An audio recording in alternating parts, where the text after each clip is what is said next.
we defeated the wrong enemy. A quote from American General George S. Patton when describing the end of World War II and realizing that the Nazis were the wrong enemy to disembowel, rather that it was Stalin's Soviet Union that was a bigger threat for Western culture from the general's point of view. No matter how you word it or perceive the quote context, the matter of the fact is that this quote should define conservatism or the modern conservative movement. Before I discuss how the quote itself portrays the current conservative movement, let me define conservatism or conservative ideas and thought. The reason why I must define conservatism, the reason why I bring it up, and why I want to define those terms is to simply clarify what I mean by them. As since I can remember, the term conservative by the British media was to describe every so-called populist or one nation Tory who would simply support conservative liberal viewpoints in the Western political hemisphere. Clearly, this is a buzzword now. So, how are we going to use the term conservative to describe our views? To simply put it, we will retain back the word of ours. Being a conservative is nothing new, but the ideas and thinking which define one as a conservative have not been laid out in a way that is not normally set in mind. For this reason, you can't just define conservative/conservatism as protecting the status quo, as that may have truths to it. It is missing out on the point set of strong values, ideas, heritage, and sophistication that can't be easily laid out. The best explanation of what I have currently read upon, what is conservative/conservatism, is best described by Sir Roger Scruton. Our existence as citizens, freely participating in a state, is made possible by our enduring attachments to the things we hold dear. Our condition is not Homo economicus, searching in everything to satisfy his private desires. We are home-building creatures cooperating in the search for intrinsic values, and what matters to us is what ends, not the means of our existence. The description of the natural beauty of conservatism is something to behold. With meaning behind it, it's quite a conviction to carry.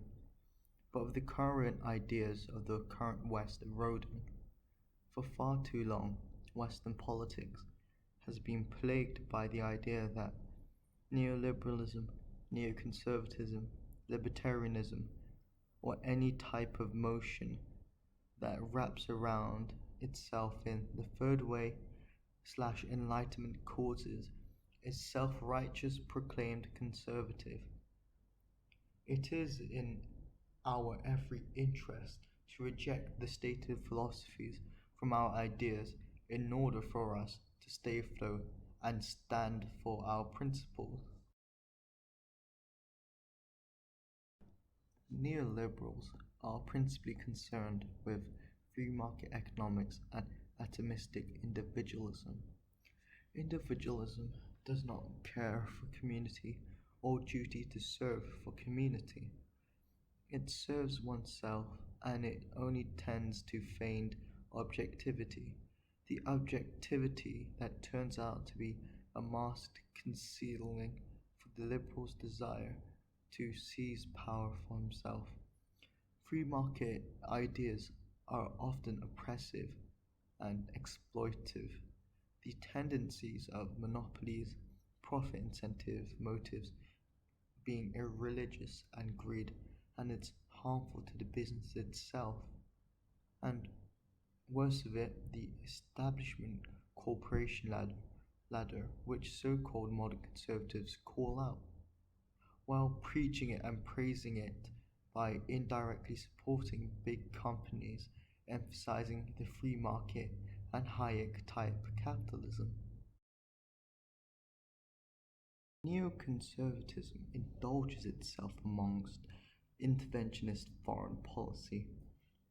To quote many neoconservative talking points, make the world a safer place and a better place by spreading democracy, refuting any sovereignty of any nation, especially a discontent one.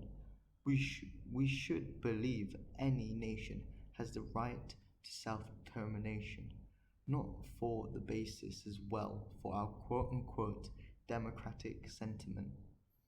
No matter the situation of a nation, forcing a nation with democracy, especially a discontent one, will not help that nation in any circumstance. But better yet, the ability of the people will have the ability to make a better difference. Libertarians espouse personal freedom and small state to the maximum, yet a state for a conservative one acts out of prestige with an authority that can, of course, resort to force, but abstains from it as much as possible. For the ideas that you can do whatever you want is problematic and does not align with basic society liaison. Your ability to act is unrestricted, regardless of how morally wrong and degenerate those actions might be. That is the libertarian viewpoint. The libertarian ideas of freedom and consent relating to how the state is unnatural are just small but ineffective proposals that have been growing in our political doctrine. To touch on a policy of some libertarians, freedom means unrestricted hedonism. Hedonism, more often than not, destroys your ability to experience true freedom. For example, on the topic of legal marijuana, legalization will make you free and more self-control. This is simply not true and a false viewpoint of legalizing marijuana. As conservatives, we have ethics. We stand for morality on a principle stand and association. Pope Paul II said, "Freedom consists not in doing what we like, but in having the right to do what we ought." And finally, the notions of third way politics and the Enlightenment, liberty, secularism, and reason. I do have a particular video where I talk about the Enlightenment and how it diluted into the third way of politics, and I have a video ready on the Enlightenment generally and my perceptions on it and what I see wrong with the Enlightenment, but that'll be on a different video.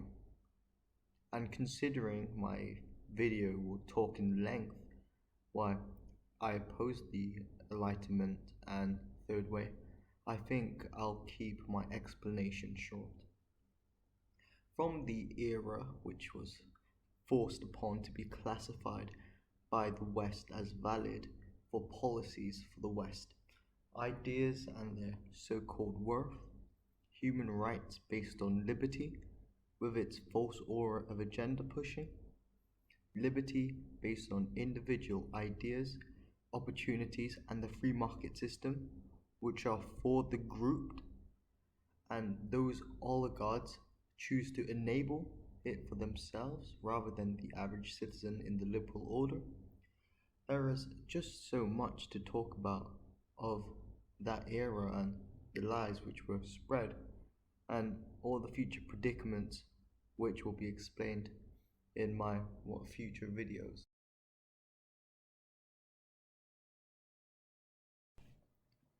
Is the reason that neoliberals, neoconservatives, and the Enlightenment zeitgeist is to blame for our own disillusionment in ideas and the way of life? I do think so, but I say we are to blame as well for the downfall of our own movement. We should have discouraged unnecessary change and see the beauty of the world as it is. We should have recognized the beauty of tradition and not discard it to meet our own short-sighted goals. Also, we failed to sorrow of what we lost is to protect what we currently need to embrace and create something new of value. And worst of all, we embraced the valediction, which grew, and we admitted loss in a sense of defeatism early on. So, based on the mindset of viewing the British Conservative Party as the right party, where did the roots of the Anglosphere go wrong? Or was it that we were always wrong and that time had caught up to us? I cannot give a full answer to justify our answers to our wrongs, but what I can recite are the downfalls in Britain and give a hypothesis of what I see as opening up to the ideas of discontent, of ideas plaguing the conservative movement. I will not be including Thatcher in this soliloquy, although she was a major force behind where I see modern Britain today, with the state being quite mixed. With her free market rhetoric, that's a different video for another day. I'm willing to get behind that she has so much to talk about her, but I do recognize she was a part of the problem and she was just a nail in the coffin of the fall of conservatism in the Conservative Party. The Tamworth Manifesto by Sir Robert Peel was the starting crack of the decaying values and roots. This was also the first Conservative Party manifesto as well, due to the events before this, which I'll go on to later. The Tamworth Manifesto, to simply put it, was Peel accepting that the Reform Act of 1832 was a final and irrevocable settlement of a great constitutional question. He promised that the Conservatives would undertake a careful review of institutions, civil and ecclesiastical. He also promised the correction of proved abuses and redress of real grievance. Peel offered to look at the question of the church reform to preserve the true interest of the established religion. Peel's basic message, therefore, was that Conservatives would reform to survive.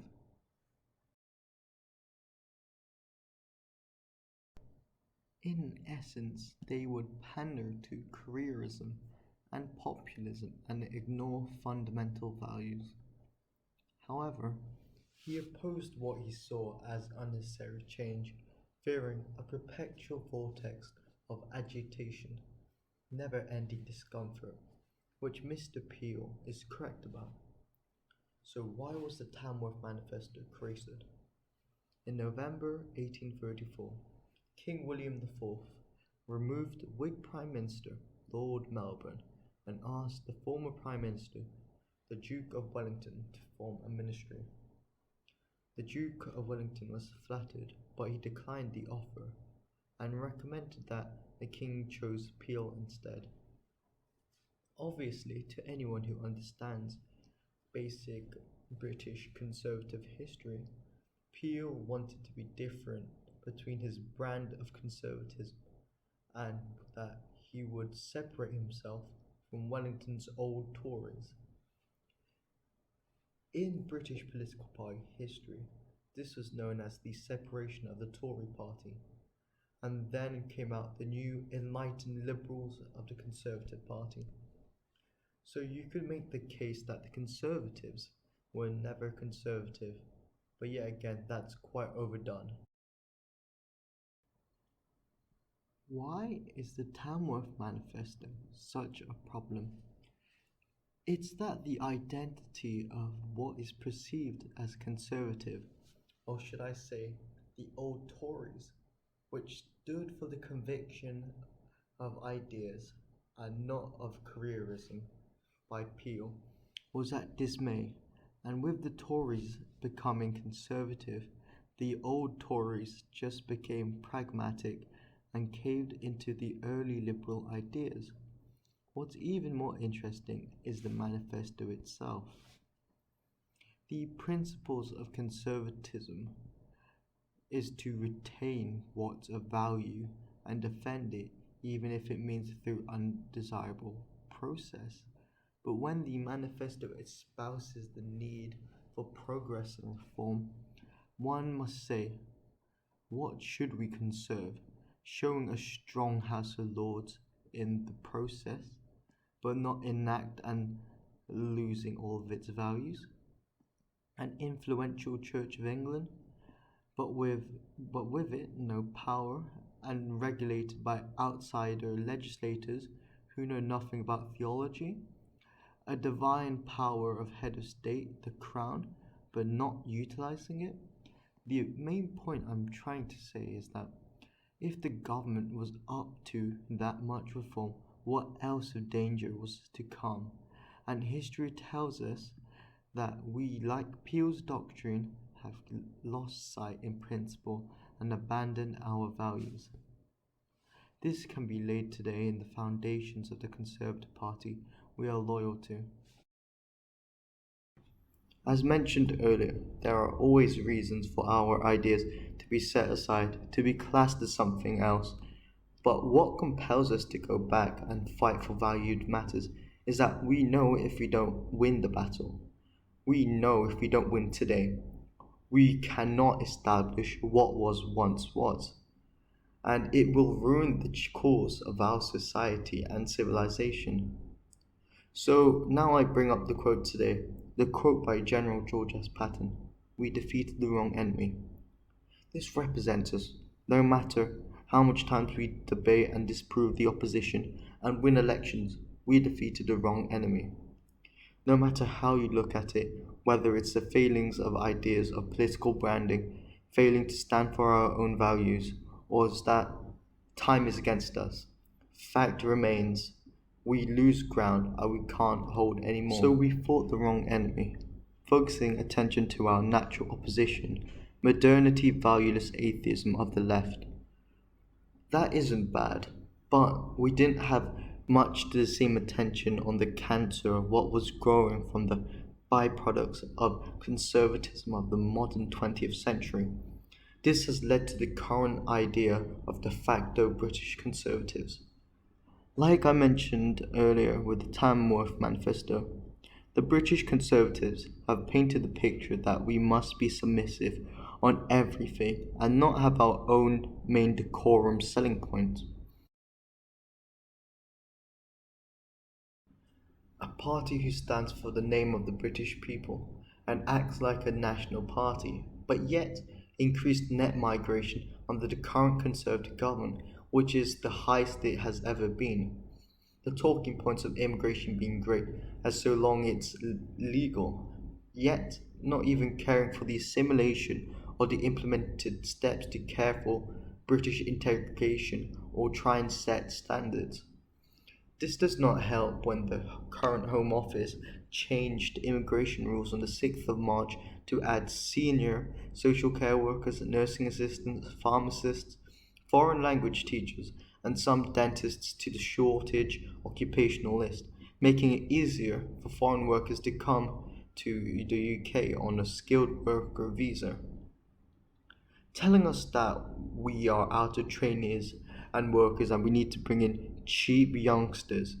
But when during the 2020 pandemic, 23,000 UK applicants for nursing courses were turned down, and since 2010, the Conservative government, more than half of 650,000 UK applicants were turned away. This does not show the pro-union Anglo Party of the right, yet a boiled-down idea of globalism and showing that we are free for everyone. the party being espoused as the national traditional British way of life. But when your former leader espouses himself as a liberal conservative, and the current one embracing the term libertarian for himself, that is a problem. But I assume normal traditional being individualism for them.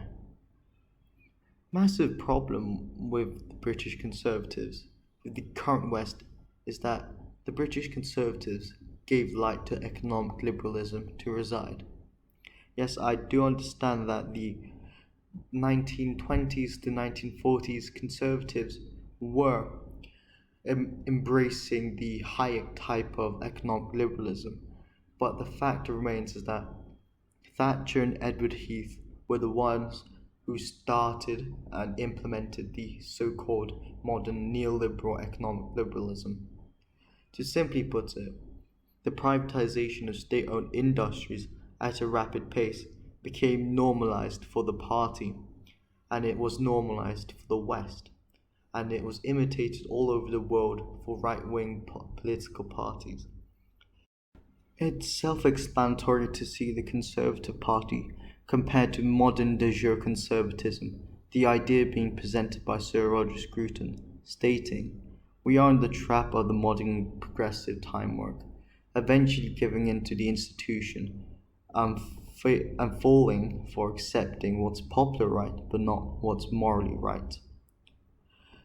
A simple solution for the UK Conservatives could just stand for the monarchy, bring back the traditional traits of this nation, family community duties and incentives, authentic pride in our nation's distinguished qualities, quality over life, over soulless work and materialism, social responsibility for personal selfishness, social justice as a civic duty, but not state dependency, compassion for those in need. But with the current predicament, that will not happen in my lifetime. But to quote Enoch Powell, if the true interest of our nation calls, for it is always possible. If we come together as a nation, I am of the strong belief that we will achieve great things.